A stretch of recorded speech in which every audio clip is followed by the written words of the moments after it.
Robert, I'd like to start with asking if you could trace the path by which you became an artist. What circumstances or no? How did you become an artist? I think it was the thing that I was best at from a very early age. Mm. And my father was a carpenter, so through him I learned how to make things out of wood. And my mother was a quilt maker, so I think my parents set an example for making things on your own. So from early on I constructed papier-mâché volcanoes that erupted and killed all the people who were standing around them, and made boxes with my father. So it was just something I always did at the beginning and something I was naturally good at. I remember my grandmother saying, "Oh, he's got a God-given gift." And I remember feeling like, oh, I guess I do have something special that's unique, and I better use it. And in school, it was the thing that I was always the best at. So I was never very good at sports. So on field day, for example, I could win a ribbon by doing a poster for field day rather than running in any races. So it was just something that I enjoyed and excelled at from the beginning. And then I met a number of artists who were associated with the London scene, and when I saw their studios and how they were working, I just thought, yeah, this is what I want to do. This is the perfect way for me to combine all the things I'm interested in. But early on, I also wanted to be a cartoonist, and I submitted cartoons to various magazines and got a few published and thought that that was what I was going to pursue in my life. But it was once I met the artists in the London scene that I thought, yeah, this is the right path for me. And bought a studio, or rented a studio rather, didn't buy it. Rented a studio for $50 a month, and started working. The London scene was very supportive, wasn't it, within its own community? It was a very unique kind of scene because there was constant visiting all the time.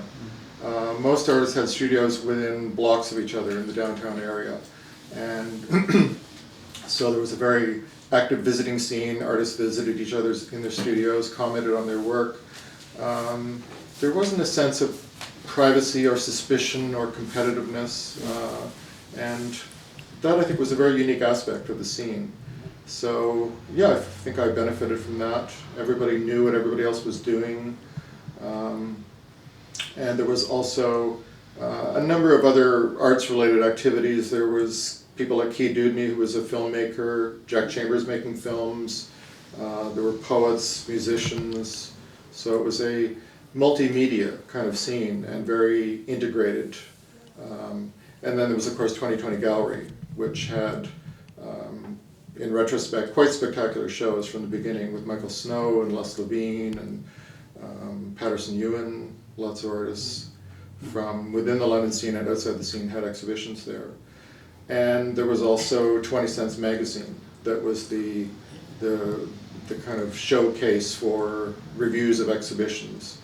And so in a very small scene, there was all the elements that you really need to have almost a movement, I guess, even though it wasn't, nobody defined it as a movement, but there were enough elements to make it feel like it was almost an international kind of scene because of the artists who came in from outside the city and all the elements that you really need to sustain a community of artists.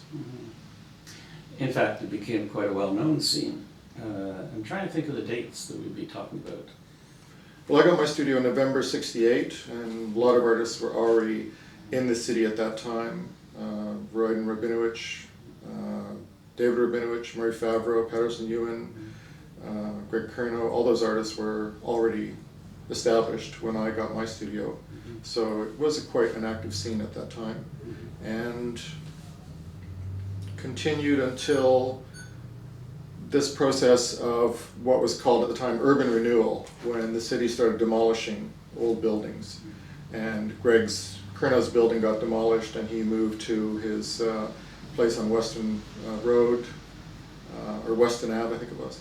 And Murray and Ron Martin had to move out of their studios. So the scene became dispersed, starting in about 72, I would say. And a lot of the artists who were part of that early scene also got married, had children, so it changed quite dramatically after that. And I left in 76 and moved to Toronto. So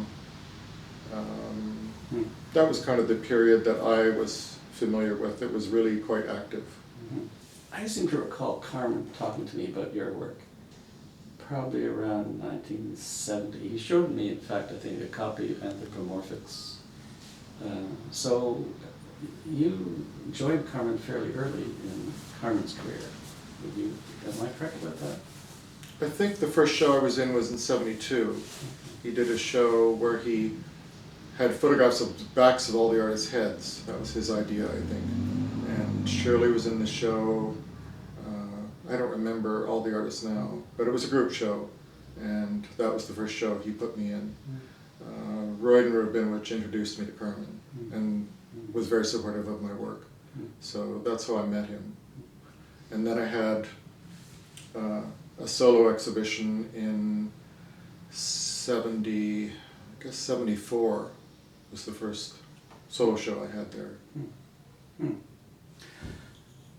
In those years in the London scene, especially, Robert, the way I seem to remember it and how you're describing it would suggest to me that there was a lot of discussion about what an artist is or what an artist does, I guess.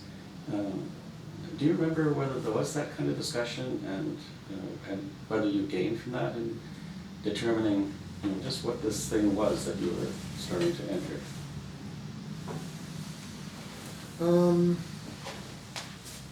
I don't remember a lot of discussion about that. There was a lot of discussion about other artists and what we thought of their work, and a lot of discussion about what each artist was working on when another artist would come to visit my studio, and vice versa. But I don't remember much discussion about what artists should do or what art was or anything along those lines. I suppose from artists like Greg Curnow, I recognized that you could pursue any kind of activity or area that you were interested in and make that part of your art. That was maybe a common theme in London, that artists like Murray pursued their interests in machines and mechanical devices. So there was a kind of wide scope for taking your own areas of interest and integrating it into your art. Probably before I became aware of conceptual art as an option for making art that was based on ideas.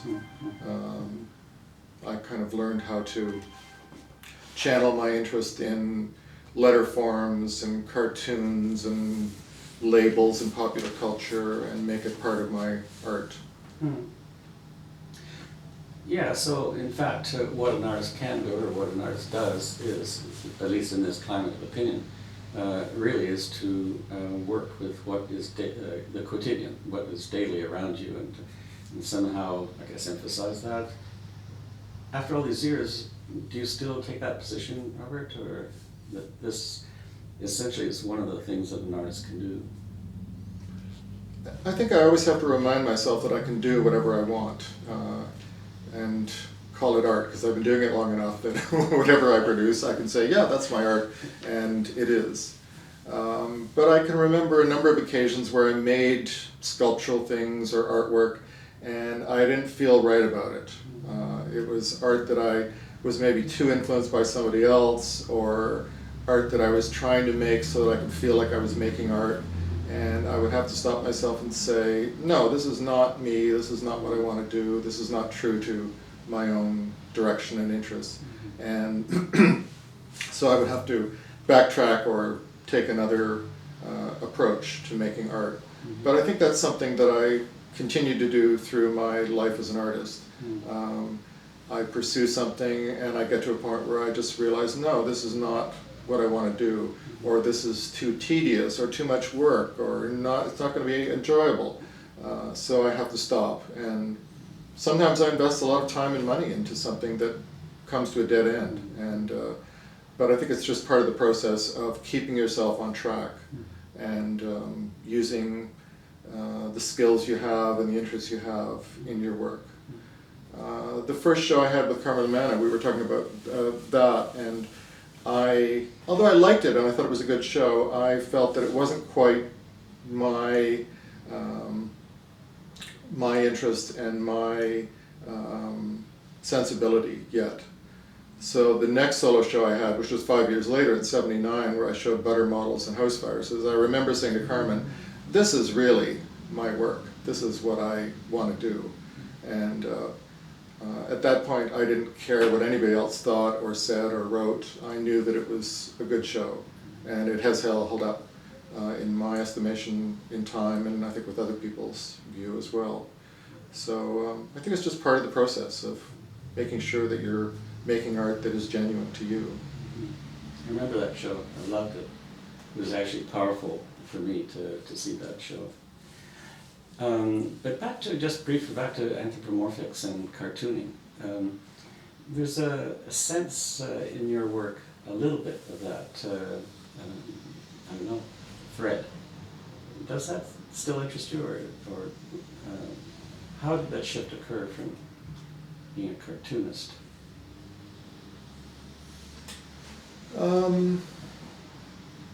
I don't quite remember how anthropomorphics started. One of the earliest memories I have is my father driving me to school behind this truck that was called Radio Doc. It was a Volkswagen van. And on the back of the truck there was a radio lying in bed with a doctor holding its hand, taking its pulse. And it seemed like any morning when it rained and when my father drove me to school, this truck would be ahead of us. So obviously they were going somewhere at the same time. And so I have a very vivid memory of that, the radio doc, the radio with a kind of face and lying in bed. And then I think after that I just started noticing more of those trademarks in the environment in London. And eventually found the Licorice All Sorts Man and the Michelin Man, and went to England to go to the Licorice All Sorts factory, went to France to go to the Michelin factory. But I think it was just, I think it just grew out of my awareness of an interest in popular culture, either through comics or the calligraphy that I learned how to do, and other books by cartoonists that I was looking at the time, like Saul Steinberg, I remember, and Jules Pfeiffer, a couple of cartoonists that I remember. And I always went shopping with my mother. That was part of my childhood routine, to go uptown shopping with my mother. And I always enjoyed seeing the diversity of manufactured goods that were available, or if we went to the food market to see the variety of corn and different things that were available. So I think it instilled in me an appreciation for the diversity of natural forms that existed and the diversity of manufactured forms that existed. And later on, as with butter models, got me thinking about the scope of one industry and the scope of its location in space. But yeah, I think my interest in popular culture was always there from the beginning. In fact, Louise Dampierre characterized your work at one point as concerned with an archaeology of the present. How do you feel about that rather, I guess, telescoped? Well, I hate that phrase because everybody quotes it, and it has kind of pigeonholed me and my work to some extent.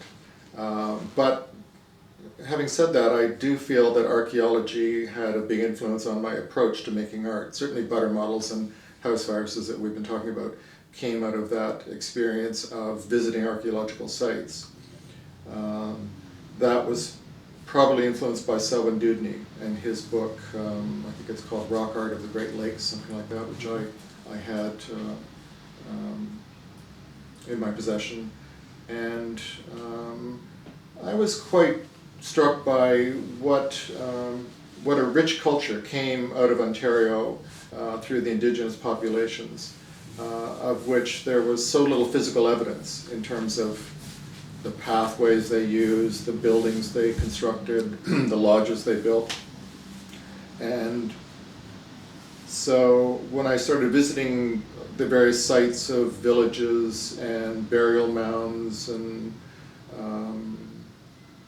flint knapping sites that they had used, I was quite struck by how little physical evidence there was of all those activities and of those cultures.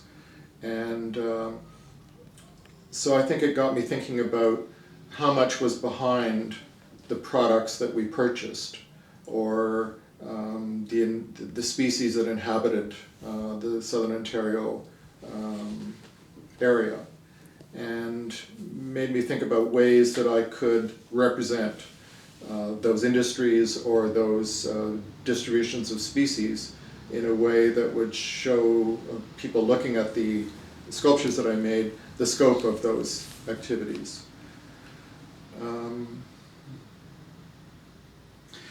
There's something else that's been said, so and perhaps it's more useful than Louise's capsule comment, and that is that your work has, to a great extent, and I take the point that you've shifted direction from time to time, but that the work has, to a great extent, examined the discrete yet meaningful signs that occupy our daily landscape, and this, building on anthropomorphics and thinking about your anecdote, I'm thinking about the signs that surround us and the interest that seems to thread through your work in those signs in their very multiple forms.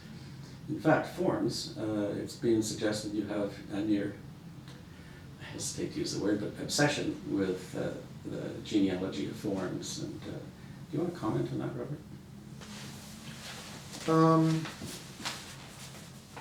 Yes, I do find the evolution of forms quite fascinating, whether they are natural forms, and I'm thinking maybe of the range maps of individual tree species, where I did some research into particular tree species and how their range had changed over time, over thousands and thousands of years. The range itself changes over time.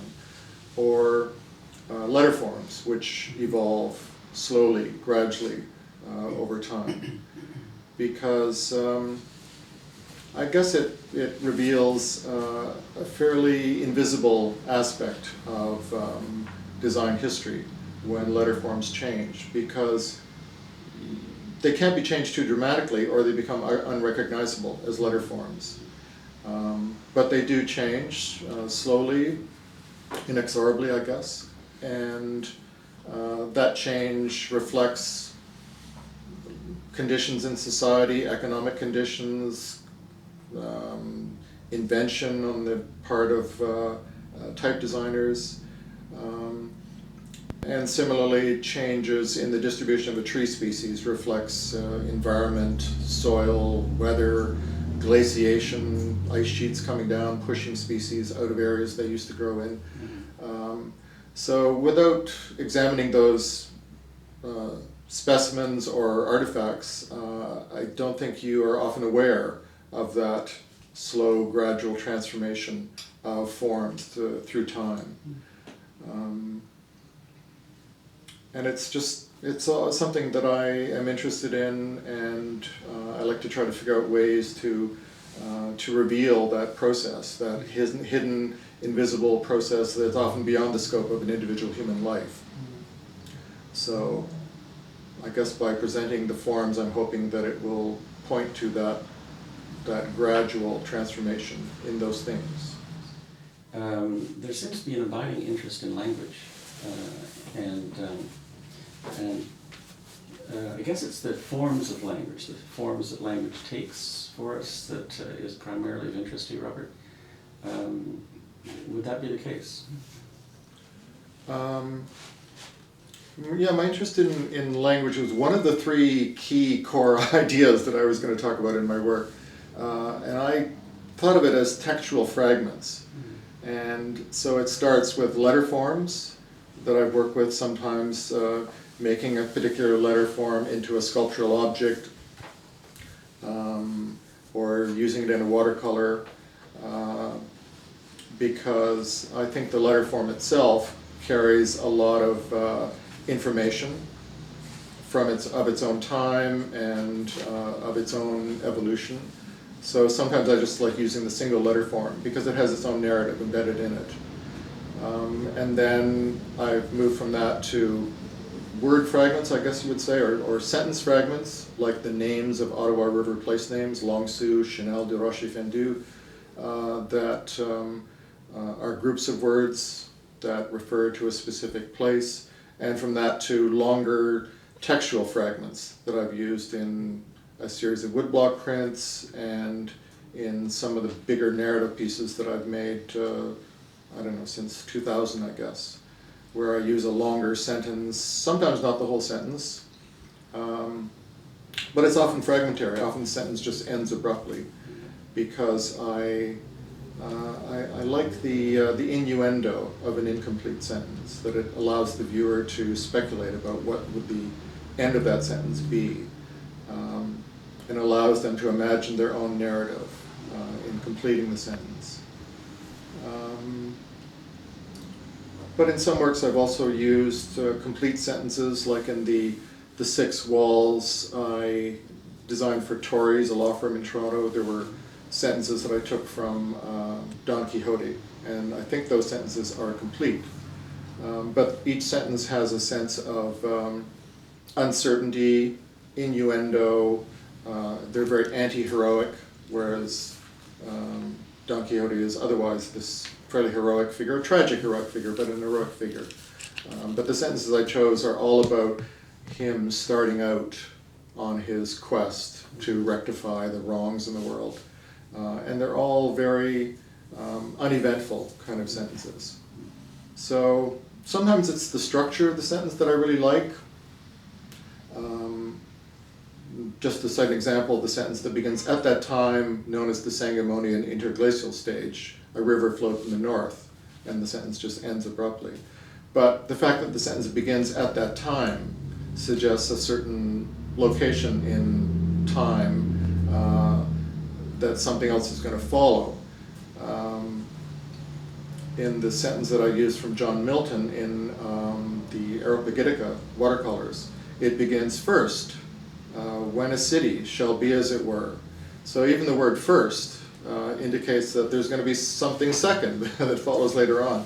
So yeah, the structure of a sentence kind of catches my interest, and sometimes it encapsulates a big idea that's in the book that I'm using, and sometimes I just like the structure of the sentence.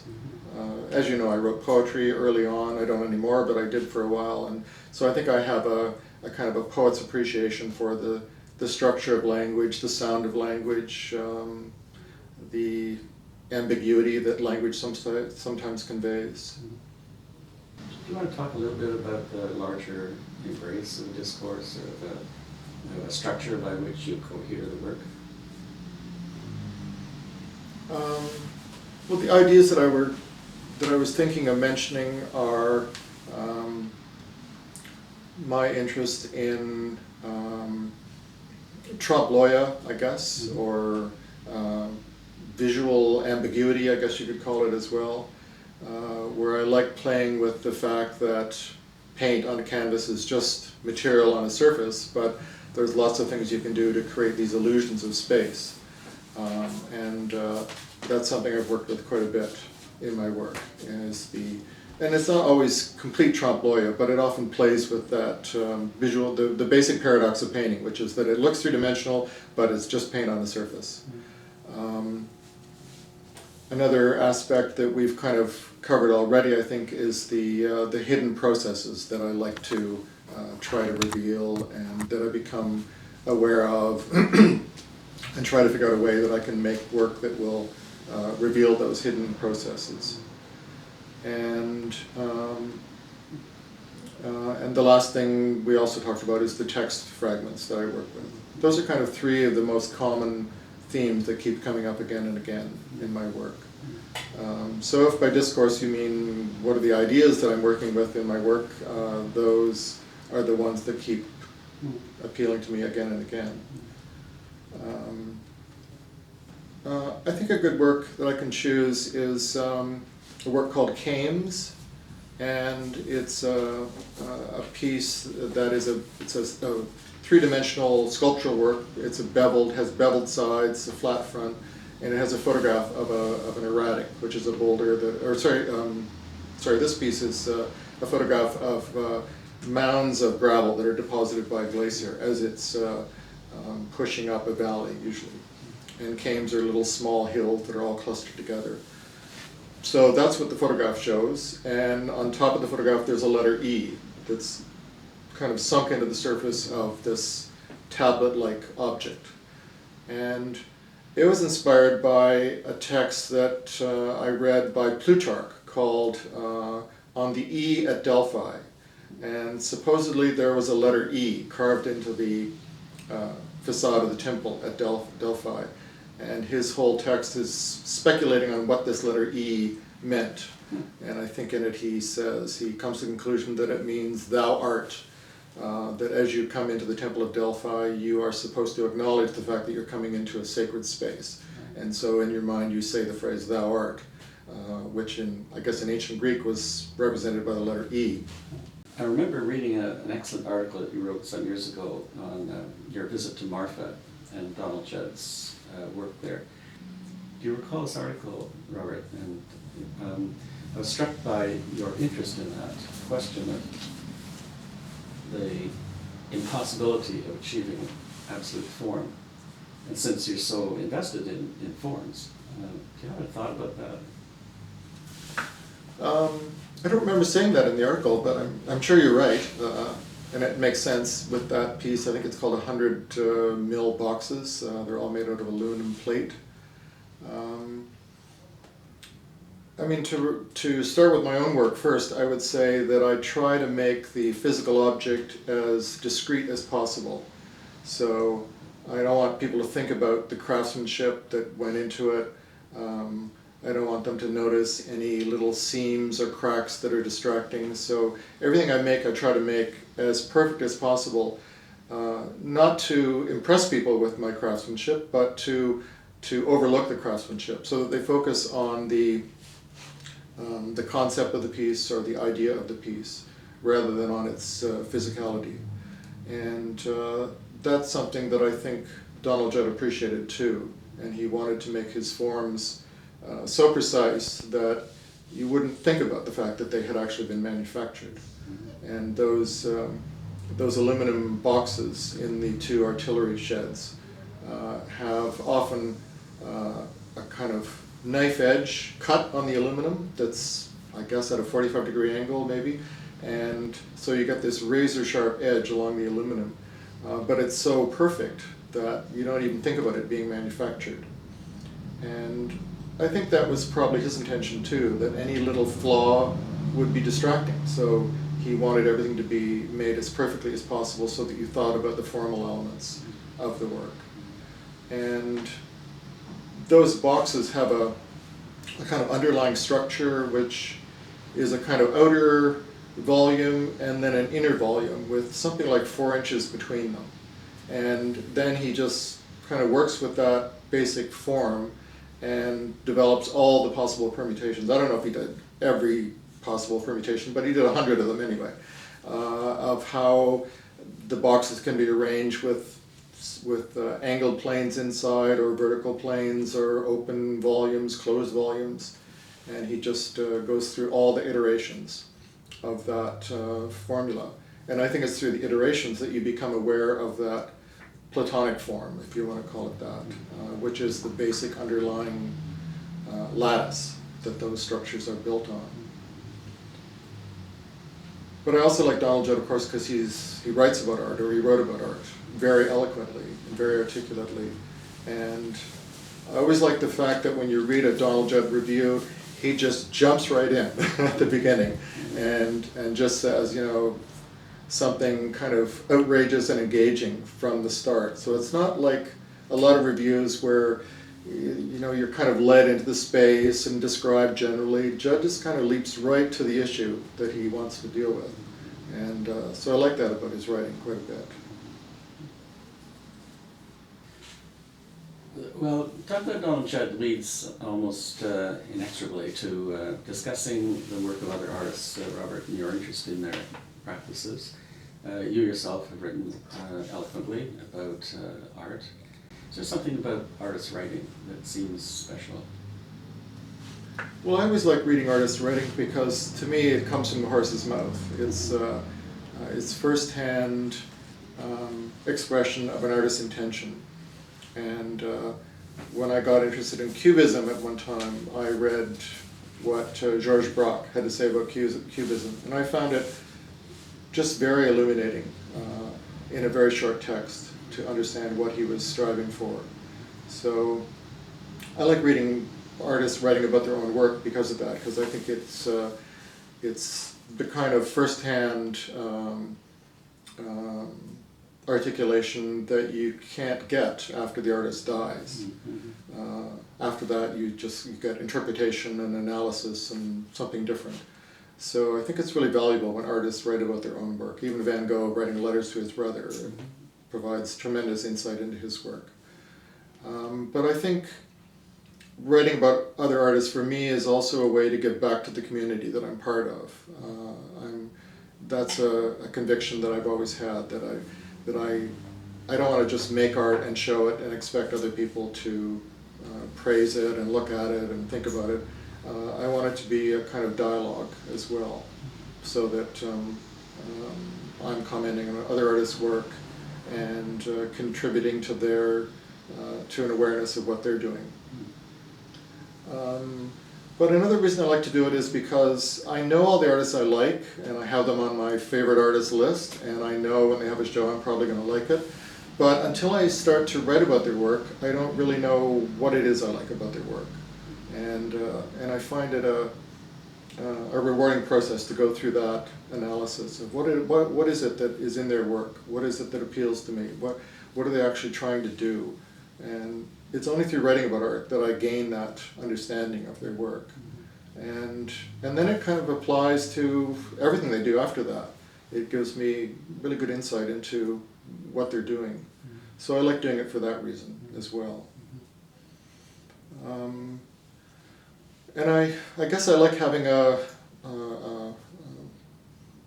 multivalent, is that the word? Approach to art making, where I like curating and I like writing and I like being on juries and I like making the art, and I like all aspects of it, so that I'm in part of a community, part of an ongoing discussion about what art is. Like the This Is Paradise show that we run the same panel for the This Is Paradise exhibition, or not exhibition but symposium, and I find things like that really rewarding as well, to hear other people's perspectives on a particular theme, and gave us all a chance to contribute to our interpretation of that period of Toronto art history. Can you tell me a little bit about what your other interests might be?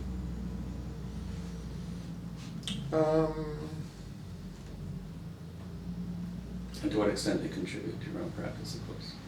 I like graphic novels quite a lot. What do you mean? Like Seth and Chris Ware, two of my favorites. Chester Brown, another one. Michael DeForge, there's quite a lot of them.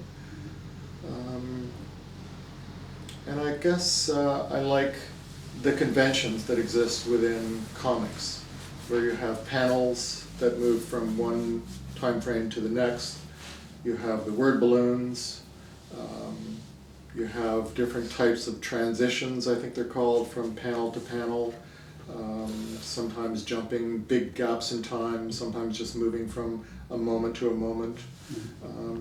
So I like to see how graphic novelists deal with those conventions, because they're quite strong and very traditional, and like letter forms, I guess you can't tamper with them too much or you're not doing graphic novels anymore. So I like to see the way that different cartoonists work within those conventions. Seth, for example, is a very conservative cartoonist. His drawing style is very traditional. It looks like it comes from the 40s or 30s. He loves that period of history. But his innovation is having these characters who ruminate on the past. And they just walk through buildings and talk about the past, and they look at photographs, and the photograph makes them think of something else. So his innovation is in his storytelling. He's a very good storyteller. Whereas Chris Ware is a formal innovator. He breaks down the panels and includes huge pictures in the middle of each page, and what else does he do? Jumps back and forth in time, way into the future, back to the past, back to the present. So he's a formal innovator. Michael DeForge has a very peculiar surrealist kind of drawing style. So I like to see how they all deal with those comic conventions and create new structures or new ideas within that fixed set of limitations. I like reading philosophy a little bit. I used to read the Pre-Socratics at one time. I liked kind of their very succinct and nutshell observations about the world and why it was the way it was. Empedocles, Anaxagoras, philosophers like that.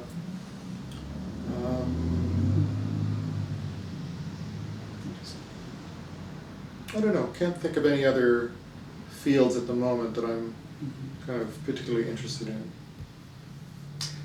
I should just mention that Seth actually has curated a marvelous exhibition down at Harbourfront Centre. Do you have a sense that there is something about the contemporary moment that we need to pay attention to? Something about how one works in this, this environment that we have now that is, has become so technologized. I'm not sure if that would be a proper characterization of where we are at the moment, but I'm kind of curious if you have any thoughts about working as an artist in 2016 and the environment, the philosophical environment, or the technological environment within which we work, and how that, and how you pay attention to that. Well, it's funny because I use both very traditional media. I like watercolor and oil paints, and in both those mediums I got interested in pigments and the origin of pigments, and read Cennino Cennini's book, The Materials of the Artist, and learned how to mix colors in a set of 5 gradations to paint a surface that's modeled. And on the other hand, I teach at Sheridan College, and I teach digital technology, mostly Adobe Creative Cloud, Illustrator, Photoshop, InDesign. And so I have to keep up with those technologies in order to teach them, but I also use them in my own work quite a bit. And I guess a piece like Leviathan is a good example of a fusion of those two different technologies, because the letter forms for Leviathan were made out of this air-hardened porcelain clay that I bought, and so they're all cut out using templates, paper templates, stretched on a circular surface, dried, sanded, and then photographed. And once I photographed them, then I cut each letter out in Photoshop, arranged the letters in a certain sequence, put another photograph in the background, blurred the photograph in the background. So what started out as a very hands-on process turned into a much more digital product in the end.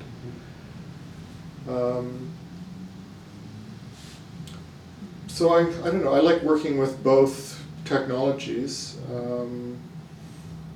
It was very satisfying to make those letters that I use, but also I couldn't have, I mean, people who saw the show said, oh, these are beautiful paintings.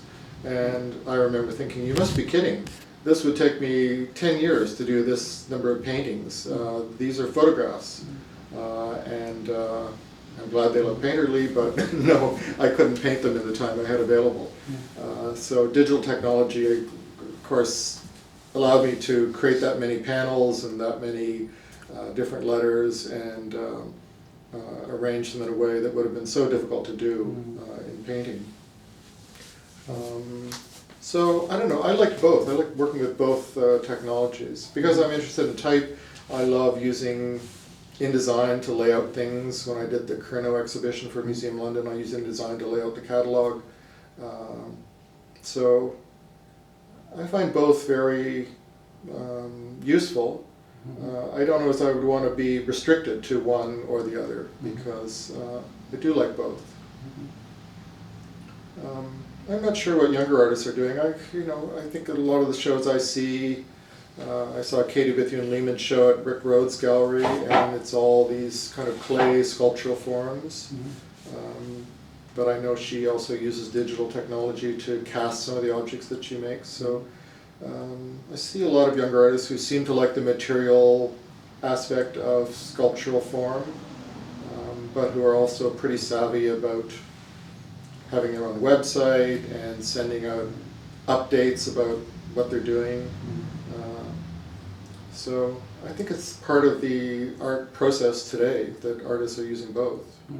If that's what you're kind of getting at. Well, do you use these media yourself, Robert, to disseminate the work or to contribute to the understanding of your work, the recognition? I have a website that I set up years ago. I learned how to set up a basic website and I set it up, but I don't know how to update it. So it has stalled in 2008 or something like that. And I guess people consult it. I don't really know. I mean, nobody has ever said to me, oh, I went to your website and it was really great and I got some images or something. But I wanted it to be available in a kind of democratic sense, that anybody who was interested could find something out about my work from me firsthand. I think probably people consult it, but I don't, nobody sends you an email saying, I used your website and it was really great. So I don't know, but I think it's probably useful to people interested in my work. But I don't send out announcements or updates.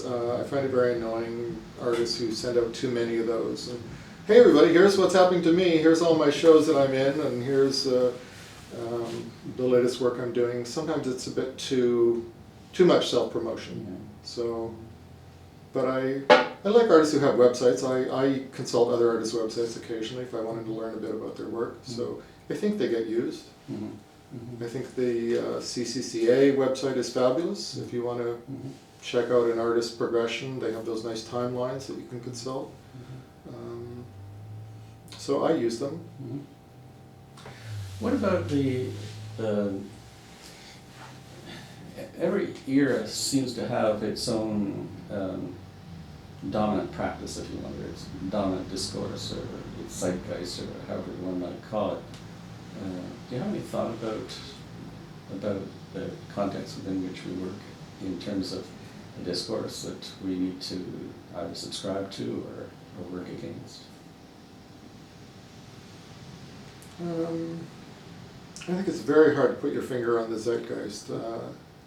I don't know what it is. I mean, when I thought about the question earlier, I thought that there seems to be a lot of painting that is about the process of painting, and there seems to be a lot of sculpture being made that's constructive.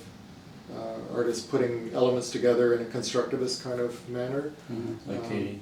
Yeah, like Katie and Derek Sullivan and I don't know. Artists working with existing materials rather than creating something from raw materials, I guess. But I don't know. I don't know if that's a zeitgeist that I could really identify as being representative of our time. In a funny way, I feel like I'm not really part of the art world. I think a lot of artists feel that way, that it's just kind of going on without them, and they're just happy doing their work and having an exhibition every now and then. Sometimes when I look at art magazines, I think, well, I don't know what this is, but it's not the art that I look at and that I'm familiar with. It just seems so alien to me sometimes. And I don't know, whenever I talk to Olga, my dealer, about it, she says, oh, you know, just make your own work and have another show. That's all that really matters. She's very pragmatic about it all. So, yeah, I don't know if I can say that I'm aware of what the zeitgeist is right now or what kind of relationship I have to it. Somewhat connected to the notion of its zeitgeist, of course, is theory, and the degree to which, over several decades, theory has played a very prominent role, I guess, in whether in the thinking of artists or at least in a landscape that artists find around them. Have you any interest in theoretical discourse as a whole, or any particular theorist or any particular theory that you find particularly useful to yourself? I don't really read much in the way of art theory, and I don't think it's had any influence on my work. But what has influenced my work is design theory. People like, you know, often from the 19th century, people like Owen Jones and Catherine Beecher and even William Morris a little bit. People who had theories about what constitutes good design or appropriate design or interesting design. So, for example, Owen Jones was the designer who came up with the color scheme for the Crystal Palace in 1851. And he advocated that convex surfaces should be painted blue, I think it was. I might have this reversed, but convex surfaces were blue, concave surfaces were yellow, because yellow is too much of an advancing color, so you have to only use it on concave surfaces. Blue he recommended for vertical surfaces, and red, because it's so dynamic, he recommended for the underside of surfaces that are always in shadow, so that the red is not so dominant. And then all these colors have to be separated by thin white lines. That was his theory. So I used that in a series of paintings I did of, I called them words in niches. And they were words like Owen Jones I did as a two-line phrase. And I painted the letters as if they were three-dimensional objects going back in space. And I painted them according to his color scheme, his principles of how surfaces should be painted. So it was just a formal idea about how colors work on surfaces, and I wanted to try it to see what it looked like, so I used it for that. In the same theory, in the same series, I was influenced by Catherine Beecher, who was one of the early kitchen design innovators, and she was the one who came up with the idea of a continuous work surface, because previous to that there were tables and there was the stove and the icebox, and everything was separate. And she came up with the idea of having a continuous work surface and having modular storage systems underneath that work surface. So I also used that in these same paintings, where the letters fit into these pre-existing spaces in a very economical way. The letters are pushed one up against each other so that there's no waste space. So those are two design theorists that I can think of, but I can't really think of any art theory that has influenced me. Yes, Robert, you write, and you have, as you were saying earlier, written poetry. And so I wondered, do you read a lot? And does literature as a whole work into your thinking, or not? I wouldn't say I'm an avid fiction reader. I read a lot of nonfiction, and I read a lot of graphic novels, because they're fast to read. You can read a graphic novel in an evening. There's not a lot of text in them. But there's certain books that really catch my interest that I end up using in my work. I mean, some literally, like Don Quixote, that I read one summer, just because I had never read it, and I thought, yeah, it's an important book, I'm sure it's on everybody's reading list, and I should read it. So I read it, and thought it was a beautiful book, really liked it, and used it in the Tories murals.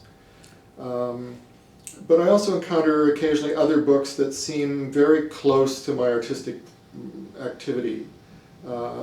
Like one is by David Mitchell, it's called The Thousand Autumns of Jacob de Zoet.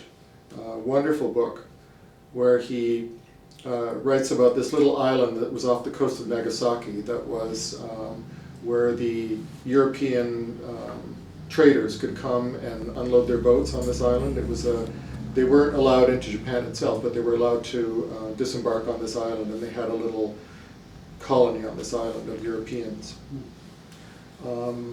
And the way he wrote about this island and the interactions between the two cultures, and what that little island has become today. Now it's integrated into this expanded Nagasaki that has grown out from the shoreline and consumed the island. But the form of the island is still there in the layout of streets. So, I mean, while he doesn't in the novel go up to the present, his use of that particular site seemed very similar to, I don't know, my use of the house that I got my wallpaper samples from and investigated the history of the wallpapers in house viruses, for example. So that book kind of resonated with me. W.G. Sebald is a writer I really like. He often uses images in his books as well. And he talks about, I don't know, buildings that he's sitting in. He looks around at the architecture. He talks about windows that he sees, window displays, and he describes what's in the window. So he has a very visual sensibility. So I love his writing quite a bit. They're just writers that I feel some affinity for, and I like most of what they've written. And then other things I read, you know, nonfiction books like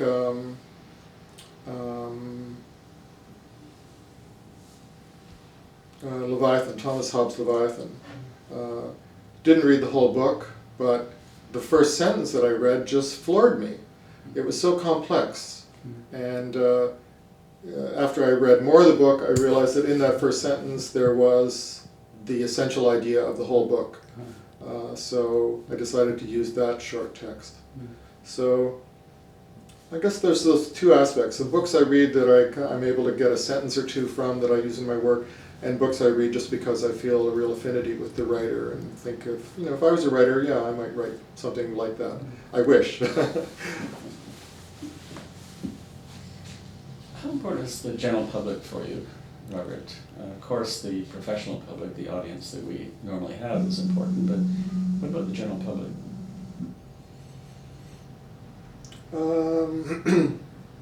I don't really think about them when I'm making my work, and I always use my own judgment if I think something is good or not. And if I make some art or paintings or whatever, sculptural forms, and I feel confident that they're the best that I can do, then I don't really care what anybody else says. It's nice if people like them. It's great if people write about them, but if I have that sense of confidence in the work that I produced, then I don't care what other people think. And there's too many, I mean, I'm sure you know as well, there's too many long periods where you don't get any attention. And if you don't have a kind of inner self-confidence to keep going, you would give up from lack of fans and lack of adoration. And so I think you have to have that inner sense of confidence in what you've done if you want to keep going. That's what I tell younger artists that I teach as well, that they've got to have that. That's probably the most important quality to be an artist, is just that sense of confidence that you've done something that's really good. So, I mean, the contradiction of it all is, of course, that I exhibit my work. And why do I exhibit it if I don't want somebody to look at it and get something out of it? So, I'm in a profession where one of the foundations is that there's an audience for what you do. And I like hearing about what people say about my work, and like hearing negative or positive comments, but it's really out of my control what happens after I make it. It strikes me that confidence, that kind of confidence you talked about, has to come with a certain sense of, I don't know, sense of humor, or a sense of comedy. about the whole enterprise that we're in, as you were just talking about the paradox of showing work, of course in galleries which are open to the public, and not necessarily having a sense of whether the public has any access to the work or any expectations from it. So do you find, as an artist yourself, Robert, whether that sense of the comedic is one of the bases of a sense of confidence on one side, and whether in fact comedy in some respects, I'm thinking back to your interest in cartoons and their structures, whether comedy in fact is an important element that one even embeds in the work. Well, if I think back to these books that I used to make as a teenager, they were mostly parodies of things I was studying in school. So there were parodies of Shakespearean plays or poems that we had to memorize. And I think I took great delight from being able to get back at those academics and things that were held with such high esteem that I could, so that I could do a mockery of them, and it was kind of my retribution or my way of coping with knowledge that I at the time didn't feel was really very relevant. So using satire was a strategy that I used early on to, I don't know, to compensate for an education system that I didn't find that fulfilling. But I like using comedy now because I think there's something unstable about comedy. And I'm sure you've all seen comedians who tell a joke and nobody laughs, or they tell a joke and everybody laughs. So it's a very kind of delicate line, what's funny and what's not funny. And so I like using that instability that comedy has. So that it kind of captivates people on the one hand, and often, because I also often use, I don't know, dry comedy or dark comedy even at times, I think once people are captivated, then they see a more sinister side to the comedy, as in the head paintings, for example, where you look at them and they look funny and happy, and then you kind of look at them a bit more and you think, there's something a little bit disturbing about these heads. But comedy is the thing that I think engages people and draws them in right away. There's, in the New Yorker, there's always a cartoon in the back of the issue, every issue, where you have to come up with a punchline. And I'm pretty good at coming up with the punchline for the cartoon, or the caption rather. And Elke asked me about it one day, and I said, well, I never use a caption that's obvious. Because if you use a caption that's obvious, that is what the image seems to be about, it won't be funny. But if you come up with a caption that seems incongruous, then you're more likely to hit on something that's going to be funny. So it's that incongruity of comedy that I like using. Teaching.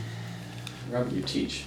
Do you find teaching is a symbiotic experience that, of course, you're helping the students, and I'm sure they're benefiting from how you can guide them.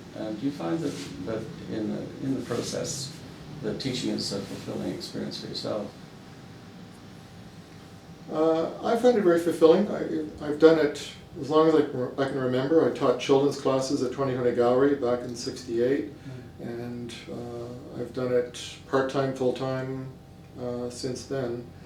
And I like the feeling that all the expertise I have I can share with a younger generation. I like the fact that it forces me to update my own skills and knowledge in order to teach. So God help me if I retire from teaching, because I won't have Adobe Creative Cloud on my computer for very long before it'll be out of date. So having the latest version of that software is really helpful to me. And I always like it when students question things. When I'm teaching them something and I show them a Rietveld chair from 1918, and some student says, well, why should we care about a chair designed in 1918? And I have to figure out why. Well, that's a good question. Why should we care about that chair and what it looks like? So I like being challenged by students. Not all students do that, but it's very rewarding when somebody does, and you have to kind of recalibrate why you think design history is important. And I don't know, I learn things from my students, I don't know, websites where I can watch TV series that I wouldn't be able to find on my own. You know, they're very tech savvy and they know how to get stuff that I don't know how to get, so I learn things from them. Robert, I have to ask you about the art system. You know, we're all embedded in it. We know it's very political. Of course, it's embedded in history. It's embedded in the institutions through which it functions. It involves curators, critics, of course, and art historians, galleries, and such. Do you have any thoughts about the fact that you yourself are embedded in the art system? Whether that includes the general public or not. What are your thoughts about the system? It's not rational, that's for sure. And I guess I say it's not rational because it's not lucrative for the artists anyway, for most artists. And there's way too much art that's been produced. Every artist has a storage space full of art. It's not rational in that way. It's not rational in that it has a very limited audience, I think. So there's lots of things about it that don't really make sense. And there's a lot of pressure on young artists to produce a lot of work and have a gallery, and so the whole system kind of keeps rolling along on its irrational wheels. But I don't know, it's the way it is, and it's not going to change dramatically overnight. The one thing I do wish is that artworks could have some kind of chip embedded in them, so that if you are working on a retrospective, as I am at the moment, you would be able to locate all those works of art just by kind of entering a number into your computer. Because I do find it peculiar that you make art and people buy it and they donate it to an auction and it moves around, or they give it to their kids and it moves around, and eventually either the artist or a museum or both want to get it all back together again to see the scope of somebody's career. And it would be so much easier if artworks had a microchip that you could track them down, just like, you know, if you lose your phone. So that's something I'd like to see. And I would also like to see artists get a percentage of a resale when their work sells again, because it just seems so unfair to me that you know, a painting by Peter Doig sells for millions and he doesn't get a cent of that. So I'd like to see that be part of the art system, which probably will never happen, but that's a dream that I would like to see realized someday. However, you know, much making art is a form of artfulness. There's something fundamental. It has to be something fundamental. I think that it has to be something fundamentally based upon the subjectivity of the artist. And I'm just kind of curious what your thoughts are about being an artist and working within this notion of an authentic self, or whether that exists. Do you have any sense of that? My sense of my own authenticity is just trying to make sure that I'm doing something that I enjoy, that is not being influenced by the latest trends that I see in the art world. And it's something that I have to correct in myself repeatedly, because I take on some project that I think is what I want to do, and then I find that it's not really of any interest to me, or it's a repetition of something I've done before. So I have to ask myself, or start again and try to figure out what it is that I do want to do. And I think it's a peculiar aspect of making art, of having to start with a blank slate all the time and try to figure out what is it that I want to do? Why do I want to do this? So that's the kind of process that I go through, where I constantly start something, go so far, reject it, continue with what I was working on before, decide it's too repetitive and want to strike out in a new direction. So that's my sense of my own authenticity. And of course I see lots of art that I think, yeah, this looks like art. Somebody could buy it and put it on a wall and it would look like art, but it doesn't seem genuine to me. And I don't know if I can define what that feeling of it being genuine is. I just have certain artists whose work I like and I follow, and I think they work out of a sense of their own interest in what they want to do, and rarely am I disappointed. I mean, everybody has good work and bad work, I think, but once I identify somebody who's working in a what I would call an authentic way, pursuing their own interests, I kind of am pretty faithful to following their work and sticking with it. But I guess it's a question that occurs again and again through art history, is artists asking, what is authentic? You know, we're making all this work, but is it authentic to our time, to our culture? I think of the secessionists who put up that building and on the front of the building said, to art its time, to art its freedom, something like that, because they felt that the art that was around them wasn't authentic, and they wanted to start making a new kind of art. So I think it's always a process of the art world, is artists grappling with what is authentic to them, to their time, to their place in art history.